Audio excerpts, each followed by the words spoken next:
everyone. Thank you all so much for joining. Delighted to see you all joining today's webinar session, which is focused on leveling up your repricer in preparation of Black Friday.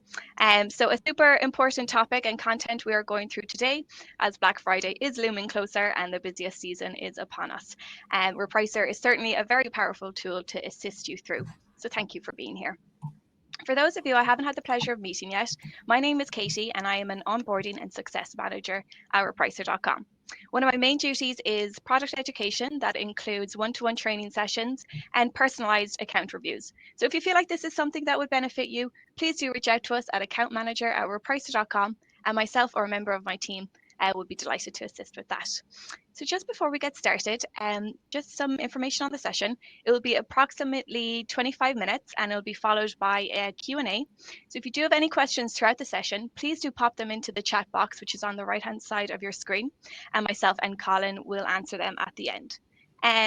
So over to Colin. Mr. Colin Palin is our product owner, and he is going to be presenting today's content.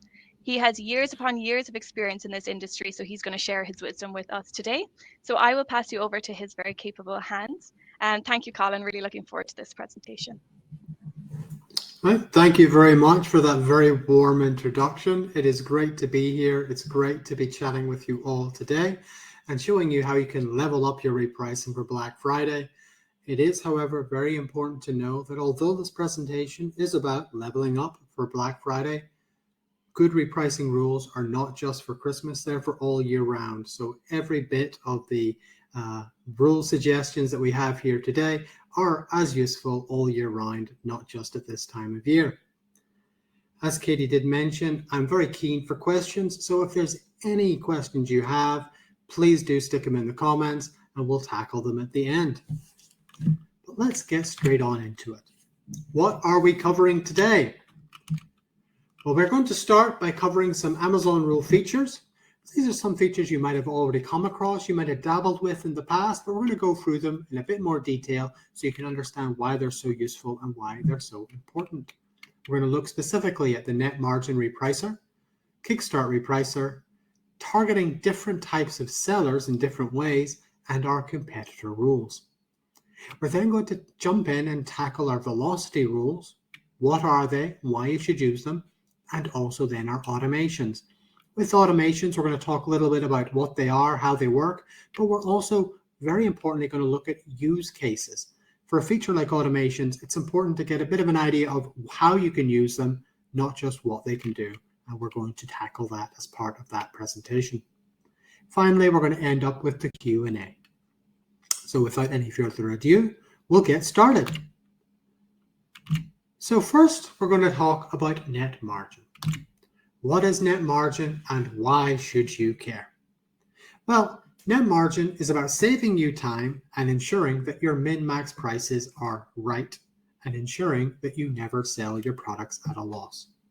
By using net margin repricing, you can set your cost prices within Repricer. This includes your product cost, shipping cost, pick pack cost, and also tax. We'll download the fees from Amazon for you. We'll link them together with your desired profit margin to create your min and max prices. You can also use, instead of the net margin repricer, just your costs to calculate your min price, or the RRP if you want to calculate one using that. The fees, as I mentioned, are automatically downloaded from Amazon, so you don't need to lift a finger to get those. And if they are changed, if Amazon makes their normal seasonal changes to those values, they'll also download. It's also, we're going to download fees that relate to FBA as well as FBM sales. You could also set your desired margin by a percentage and or a set value, so you don't need to be pigeonholed into using one or other. We understand time is important, especially with a feature like net margin, so we may like to give you the flexibility to set your margin costs on an individual level on each product, or you can do it via a bulk import if you prefer. We also understand that it's important to not share a single margin across all of your products and all of your settings. So with that in mind, we set it up so individual rules can have different margins. This means you can very easily set up different margins for different categories of products or different suppliers. Throughout the app, you can also see profitability using the margin calculator, be it on your dashboard, your product screen, or even your order screen. Now, net margin can be a little complicated as a feature, making sure it's behaving the way you're expecting. With that in mind, we have specifically gone in and created a YouTube video that walks you through step by step exactly how it calculates. I would strongly recommend having a look at that. I did actually forget to mention this earlier, Katie. Any chance you could pop over to YouTube, get that link and stick it in the comments for everybody? That'll be great. The net margin repricer is also an ultimate plan feature, I'm afraid. So that does mean that if you're on the Express or the Plus plans, you don't have access to it in your plans. So what I would do is I encourage you to give it a try. To do that, get in touch with us. We're more than happy to arrange a 25% discount on an upgrade for 3 months to allow you to get into net margin and understanding how it works. But let's have a quick look at net margin within the app. So here we have a repricing rule that is set to use net margin. You can see it's pretty straightforward. We've got min price must be above a net margin percentage of 3.15 and the max price must be above a net margin of 26%. In this, what it basically means is all of your costs are going to be added together. We're going to add on all your fees.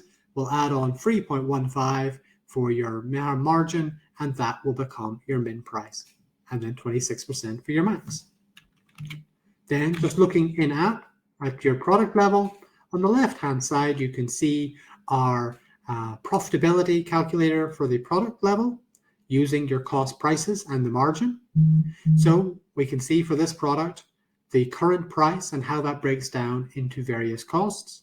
We have your costs, that's the unit and the shipping costs of $10.70, the Amazon fee cost of $10.15, and that gives us a margin of $2.81 if that product sold right now. And then just on the right-hand side, we can see the cost fields themselves, the first 4, which would be set by yourself, and then the lower 3, which would be added into the system by Repricer automatically. So you can see why net margin is powerful, and I would strongly encourage you to give it a go. Moving on, let's talk Kickstarter. So what is Kickstarter and what's its purpose? Kickstarter is really a feature of 2 purposes. When it comes to Kickstarter, there's 2 situations you'd really want to use it, or more, really, it will be really powerful for you. The first is in situations where there are only a handful of competitors. Say there's only you and a couple of other sellers. What you can do is use Kickstarter to push their prices up. If there are more competitors, you can confuse your competitors by confusing how you're competing. How does this work? Well, Kickstarter at its core allows you to periodically increase or decrease your price. This means that you could set your rule to, say, increase your price by £1 every 3 hours and stay that way for 30 minutes or 45 minutes. When it comes to our first scenario where there's only a couple of different competitors, this will bring their prices up to you. So instead of all of you constantly pushing your prices down, you're going to pull their prices up, and then everyone will be in a better place to earn a little bit more profit. Gradually, if you continue doing this, you can keep pushing the prices up. When it comes to the second option, if you have a lot of other competitors, you can use it to confuse them. Whenever you're using a repricing tool and you're using relatively simple settings such as beat by a penny, it can be pretty obvious what you're doing. Pretty obvious indeed. That's where Kickstarter comes in. By randomly increasing your price by set period and different periods of time, you can confuse your competitor. If they're looking out for you beating by a penny and then suddenly your price is £1 more expensive for 45 minutes, and then it starts competing again, they're not going to be sure what you're doing, which is very helpful for keeping them on their toes. Something to be wary of is your EPM limits. When it comes to high levels of SKUs, you might start to hit those limits, as using the Kickstarter will count as an event. So with that being said, if you have high numbers of SKUs, we would recommend gradually implementing the Kickstarter rather than doing it for all your products at once. Though generally, when it comes to implementing any rule feature, it's probably a good idea to do it gradually to make sure it is behaving in the way you're expecting.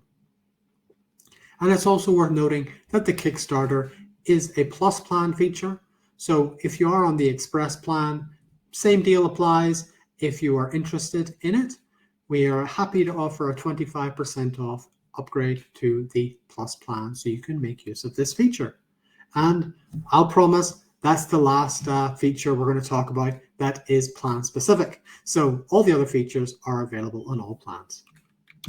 So what does Kickstart look like in the product? Here we have the Kickstart Repricer. We're going to, in this example, it's going to price above. So basically it'll increase your current price by £1 every 3 hours, and it will stay at that price for 15 minutes. And then it'll start to compete again. Moving on, let's talk about a very important feature, which is allowing you to target different types of sellers in different ways. So what do we mean? Well, Amazon can be a variable alphabet soup of terms. We have FBA, FBM, SFB. What are these? I'm sure you all already know, but let's be sure. FBA, fulfilled by Amazon. This is when the product is sent by you to Amazon, and then Amazon fulfill it from their warehouse on your behalf. SFP is whenever you send the product, but you send it into Amazon's fulfillment network. And FBM is when you send the product directly to the buyer. Why is this important? It's important because these different types have different likelihoods of getting the buy box. If you have an FBA product, you are much more likely to get the buy box than an FBM product, and vice versa. This means it makes no sense for you to compete with all of these types in the same way. If you're competing against an FBA seller, then you're going to need to compete more aggressively with that seller to win the buy box than it would be an FBM seller. And that's where this feature comes in. It allows you to determine how you want to compete with each of these types of sellers. What the rule does is it will look at each of these different types of sellers, see which is the cheapest price that when it comes to competing with them, and it will apply that. This is achieved using the Repricer.com, the loss competitor rules, and we have a follow-along video and help file which will show you exactly how this is implemented. Katie has those ready, so she's going to pop those into the comments for you. Watch these videos after the webinar. Please don't leave now, after the webinar, and it'll show you exactly how you can implement these into your own account. They are excellent, and I would strongly recommend every seller should make use of this setting ability. And as I said before, this is available on all plans. So just to really help get this across, we're just going to work through an example of this in action. Well, first let me show it to you in app. I keep on doing that. Here we have our competitor rules with it implemented onto them. The first rule setting there you can see is compete with Amazon, who will be beaten by 10 cents. The second is FBA sellers, who will be beaten by 10 cents. The third will be SFP, beaten by 5 cents. And the last on the list will be FBM sellers, who will be beaten by 1 cent. And again, how it operates is it will look at all of these, and whoever would get the lowest price will be the one we'll use. And now we'll look at our example. In this example, we are looking at a rule that's been set up to beat FBA sellers by 10 cents, SFP by 5 cents, FBM by 1 cent, and we are going to ignore Amazon, as we don't like Amazon at all. The first thing we need to do is to merge our shipping and our prices together. So let's just do that now. There we go. So these are the prices we're actually competing with. And you'll also notice that this is we have picked the cheapest price of each type. So you'll see there's one FBA, one SFP, one SBM, and Amazon listed. We'll just go through them each in turn. We're going to ignore Amazon, and then we're going to beat our MFN product by 1 cent. We'll then beat our SFB product by 5 cents, and we'll beat our FBA product by 10 cents. Now, it doesn't require a math degree to see that our MFN product has the lowest price. And that is the price we would then make use of and upload to Amazon for you. I'm sure you can see why this feature is so useful and so powerful, and it will definitely help you secure the buy box. So make sure to have a look at the videos being posted and how to implement it into your own account. So let's have a talk about competitor rules. Well, it's probably a bit silly to say that now because technically we've already been talking about the competitor rules, as the entire last 5 minutes have been about something that uses them, but we'll leave that aside. Competitor rules are a feature within Repricer to allow you to target specific competitors or groups of competitors in unique ways, exactly like we just talked about a moment ago when we were competing against sellers based on fulfillment type. There are tons of filters you can use, literally dozens of them, tied into fulfillment type, dispatch time, shipping options, feedback ratings, marketplaces, and even targeting specific sellers. These settings are fantastic when it comes to fine-tuning your rule to work in very powerful ways, and it does require some experimenting, which I would recommend. I am not going to take you through all of the settings now. It would take an entire presentation of its own, and funnily enough, we've created YouTube videos for that very purpose. So if you want to look at the YouTube account, I'm sure you'll find them. But most importantly, I would encourage you to have a look yourself. See what settings are useful for yourself and start experimenting. And again, competitor rules are available on all plans. So moving on, let's talk about velocity rules, or how to reprice with sales. What is a velocity rule? A velocity rule is a type of rule that is specifically designed to allow you to compete when there are no competitors on your listing, if you're the only seller. Instead of competing using competitors' prices, you use your orders to determine how your price is going to move. You can use them as part of an existing repricing rule or independently, and this is what makes them so useful, is it means that you can tie it into your normal repricing rule. This means that you'll compete with your competitors normally, but in the event that you have no competitors, it will swap over automatically to the velocity rule for you. And of course, you can also just apply the velocity rule on its own if you want to ignore the competitors entirely. They are flexible and fit your needs. So, for example, you can change your price up and down, and you can use a value or a percentage. You can also consider the number of orders increasing or decreasing, and you can also look at various time frames, everything from 1 day to 90 days worth of orders. So let's have a look at what it looks like in app. Here we have an example of a velocity rule I created earlier. We'll just quickly run through the various rules within it. The first step will look at the sales over the past 7 days, and if you've had more than 10 sales, it will increase your price by 20 cents, allowing you to maximize that profit a little bit. Next, it will look if you have sales more than 5 days, and it'll increase by 10 cents. Just to clarify, if it hits one of these rules, it will trigger it and apply that. It won't do all of them. So in this case, if you had more than 10 sales, it would only increase by 20 cents. It wouldn't then go on and increase by 10 cents, just the first. The third rule setting will then look if your orders have been less than 5 in the past 7 days, or sales maybe aren't doing so hot. In that case, it will decrease our price by 5 cents. Now, if there's been less than 2 sales, this is starting to look a bit rough, so we'll decrease our price by 10 cents. And if there's been less than 2 sales, i.e., or less than 1 sale, i.e., none, it will decrease our price by 20 cents. And here is the editing screen for the velocity rule itself, where you can add each of these individual rules. It allows you to increase or decrease your price, as you can see, or a value or a percentage if you prefer. It allows you to look at sales going up or down and over what period of time you want. Now, there are a few limitations that we need to consider for now. The first is that you must be the only seller on a listing in order for a velocity rule to trigger. This is something that is currently built into the system, so you must be the only seller. If there are any competitors, you are unable to use the velocity rule. Second, you must also have the buy box. It shouldn't be too hard if you're the only seller. Next, your product must have sold at least 1 unit. And finally, I'm happy to report that all of these limitations are disappearing in Velocity Rules 2.0, which is coming out in January 2023. But speaking of Velocity Rules 2.0, let's give you a sneak peek.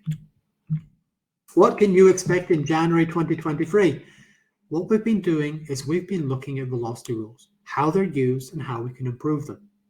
So what we've done is we've completely taken them and we have rejuvenated them. First of all, we're adding abilities for you to search and filter products based on if you're the only seller or not. There's going to be a large number of additional filter options added based on your product status coming soon, only seller being one of them. This will allow you to very quickly and easily identify products that you are the only seller and also make use of that information. We'll also be adding the ability to use velocity rules based on sales as well as orders. Currently, velocity rules are based on orders, i.e. the number of units sold. Sales will allow you to use velocity rules based on the money you've made. Next, we're going to add a true velocity setting to the velocity rules. This will allow you to set them up to be based on your sales increasing or decreasing.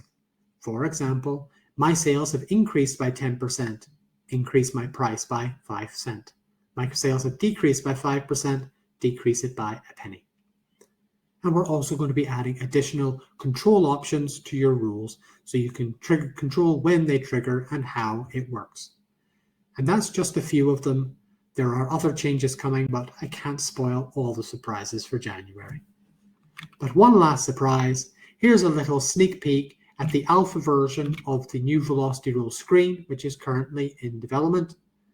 You can see we've tried to simplify the design and make it flow a little nicer, and as well make it a little easier to understand how the rule is working and what it's doing. I hope you're as excited to see it as we are to reveal it come January. But moving on, let's talk about automations. What is an automation and what does it do? At its core, an automation is a process that allows you to move your products automatically from one repricing rule to another. How this is achieved is with triggers, and we currently have 14 of them available in the app. Think of it as a when this happens, do that. The number of the triggers include, as I said, there are 14 of them. They can include a whole ton of different things, including fulfillment type, buy box winning status, stock, and also repricing result, but that's only a handful. How they work is they allow you to target all products on your account through rules, or only target specific rules if you prefer. And also you can determine what happens if it no longer applies. As an example, you could set up an automation to trigger if you haven't won the buy box in the past 7 days, and thus automatically move a product to a more aggressive rule. You could then determine what happens if you have now won the buy box. Does it return back to the original rule, or does it stay on the more aggressive rule? You can also lock your product onto a specific repricing rule for a set number of days. If you have a lot of automations that could potentially clash, by setting this up, you can make it so other automations can't touch that product for a few days.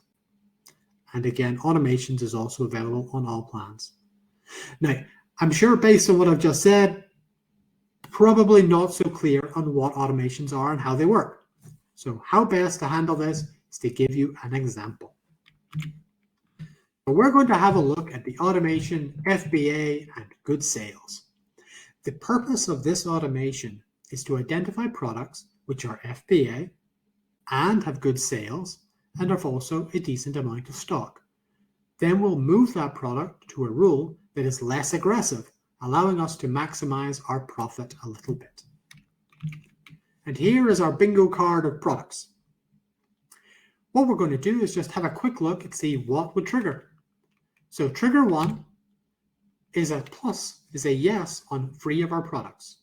Trigger 2 is a yes on 2 of our products, and trigger 3 is a yes on only 1 product. That means we have a bingo on FMA Brotherhood. it will automate. So what happens now? Here's our FMA Brotherhood product, and it's currently in the rule FBA with weak sales, which is set to beat the competitor by 5 cents. Because it's now just automated, it moves on to the rule FBA and good sales, which is now going to match price. What we're hoping is that our sales aren't going to dry up at that stage. Sadly, we were wrong. Our sales have dried up, which means that the trigger for sales in the past 7 days no longer applies. Whenever we created our automation, we had two choices.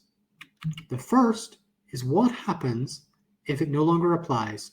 Do we revert? Revert means that you'll go back to the previous rule. In this case, it'll go back to our FBA with weak sales and it'll start beating competitors by 5 cents again.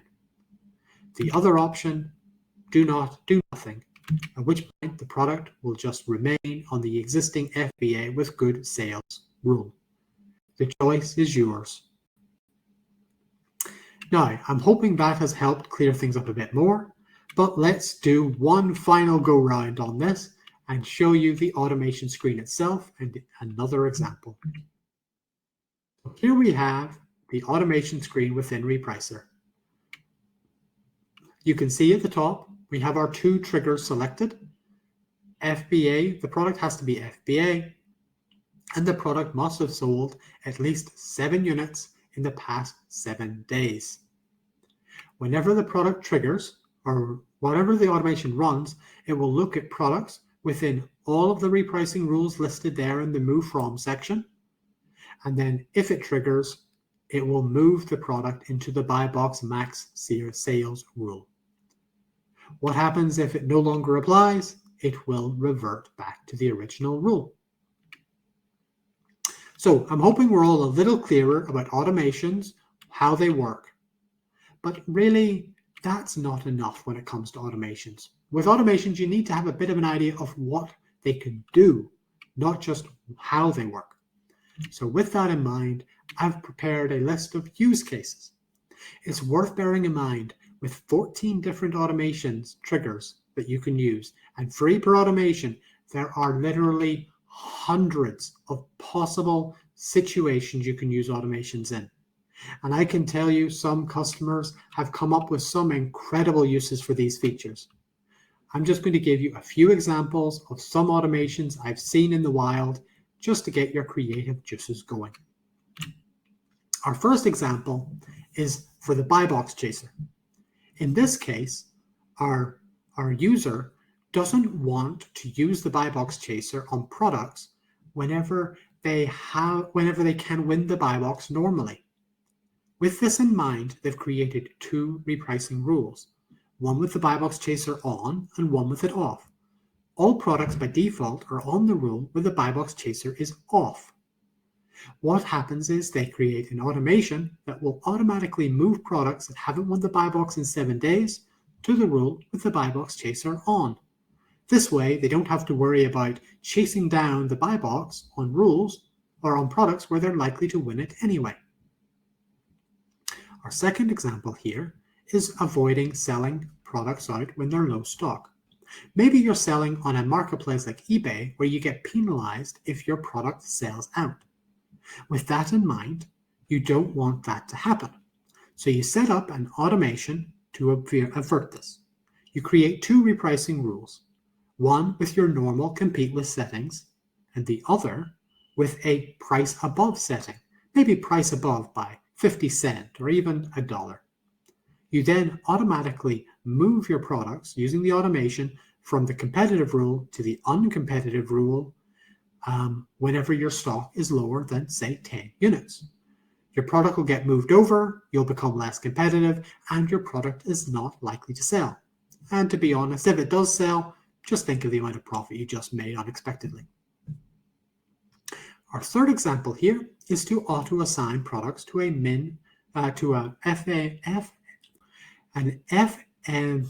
MFN or an FBA specific rule. Now, I'm sure you're already aware that we have auto-assign settings within Repricer. These allow you to automatically set your products to specific rules for you whenever they download into the system. If you didn't know that, congratulations, you've just learned a bonus thing from the presentation. You can access it in the channel screen. In order to achieve this trick, what you do is you'd set up your auto assign feature to put all your products into a default rule. You can call it whatever you want. You'd then set up automations to automatically move products that are MFN or FBA into individual rules for MFN and FBA that will compete in different ways. Tie this up with the compete with different fulfillment types thing we talked about earlier, and you've got yourself a very powerful setup. But just two more use cases for you before we wrap up. We want to confuse our competitors. Now, we talked earlier about Kickstart and how you can use it to confuse your competitors. Think of this automation opportunity as that on steroids. What you'd do to achieve this is you'd create a whole raft of different repricing rules with different compete with settings. Maybe beat by 5 cents, beat by 8 cents, match price, price above by 2 cents, price above by 8 cents, as a few examples. You'd then set up an automation or multiple automations, which will automate at different times of the day and at different days of the week. This would allow you to effectively confuse your competitor by constantly changing how you're competing on a daily and even hourly basis. Very powerful and very, very annoying if you're a competitor trying to work out what in the world you're doing. And our final little option here is to tag products for review. What you can do is you could create multiple repricing rules on your account. You could name these repricing rules useful things such as low stock or hasn't recently won the buy box. You can then use the automations to automatically move products that match these criteria into the relevant rules. This means as soon as you log into the account, you can just go to the rules screen, pull up a list of those products on those rules, or if you want to look at it in a report format, you can just export a file from Repricer, and as the repricing rule column is there, you'll be able to easily filter down to the products to review. And I'm sure now you can see how powerful automations are. And to be honest, I look forward to seeing what you get up to with them. And that is what we're going through today. Katie, have we a few questions? Yeah, that was brilliant, Colin. Thank you. It's great to see some of Repricer's features on the main stage. We do have a couple of questions. So first of all, regarding net margin repricer, Sagar has asked, how would net margin repricer work if you are an international seller operating in multiple countries with multiple currencies, i.e. cost price and post and packaging in sterling, selling in US dollars or euro? When it comes to the net margin repricer, you're able to set your individual costs on the individual level. So what you can do is you can upload those cost prices in the sterling currency or in the euro currency or dollar currency, whatever currency you want. For simplicity, we would normally recommend uploading those within the local currency. It would make things easier, but you don't have to. You can use whichever currency you desire. We then download the fees in the localized currency and do the math based on those. I hope that helps. Perfect. And that brings me to the next question from Jason, which is there a way to automate his cost uploads? Oh, 100%, definitely. Within Repricer, we have our FTP option. It allows you to submit a file for upload, the same file you'd import on the screen.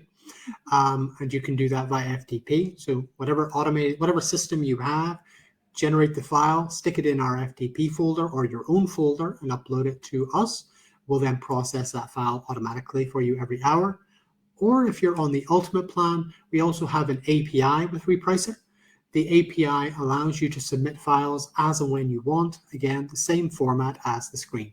If you want any information on those, reach out to us and we'll be more than happy to send some information. Then again, it's also available on the Help Center and the YouTube account. Just search automation or automate. You should find the relevant information. Excellent stuff. Thank you. Margarita has asked, will the products in Buy Box Chaser stay in the range of the minimum and maximum prices we have uploaded? 100%. They will. When it comes to Repricer, your minimum and maximum prices are the only thing that matters to us. We will never take your products outside of that range. So no matter what feature you use, those values are sacrosanct. We will never go without them, beyond them. So yes, the chaser will still work within those bounds. Yeah, the only two scenarios in which your buy box chaser will stop decreasing your price is if you have won the buy box or it's reached your minimum price or you've switched it off. And then 3 scenarios. Then John has also asked, I have experimented with the buy box chaser. Frequently on my inventory screen, I am the featured offer on Amazon, but I'm not the buy box winner on the Amazon detail page. This seems to pause the buy box chaser. Right. In this scenario, what's most likely happening is you're involved in a shared buy box situation. It used to be a few years ago where there was one buy box winner and that was it. This isn't the case anymore. Amazon allow multiple sellers to have the buy box at the same time. The most common breakdown of that is there is an FBA buy box and an MFN buy box. So they are offering one with Prime and one without Prime, but you can also have situations where they're both FBA sellers or both MFN sellers. In these situations, the chaser will detect that you have the buy box, even if it's only part of the buy box, and it will stop operating because you have it, even if you don't have complete ownership of it, as it's now incredibly rare for someone to have complete ownership with the buy box. Hands up, in the UI and Repricer, we aren't yet making it entirely clear yet whether you're sharing the buy box or you have complete ownership. That is something we are definitely looking to improve and aim to do next year. Absolutely.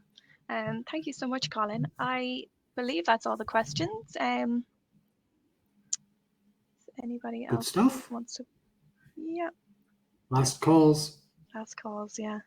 Speak now or forever. No, you can always reach out to us if you have any follow-up questions to support@repricer.com, or if you are interested in an account review or an upgrade or anything like that, do reach out to us at accountmanager@repricer.com. I'll just leave these 2 emails here. Yep, and we will also email you out a recording of the presentation. So if you fancy rewatching, you can just do so at your leisure. Absolutely. Okay, thank you all so much for joining, and thank you, Colin, for taking us through that. That was absolutely brilliant. Really appreciate it. Thanks, everyone. Thanks for joining.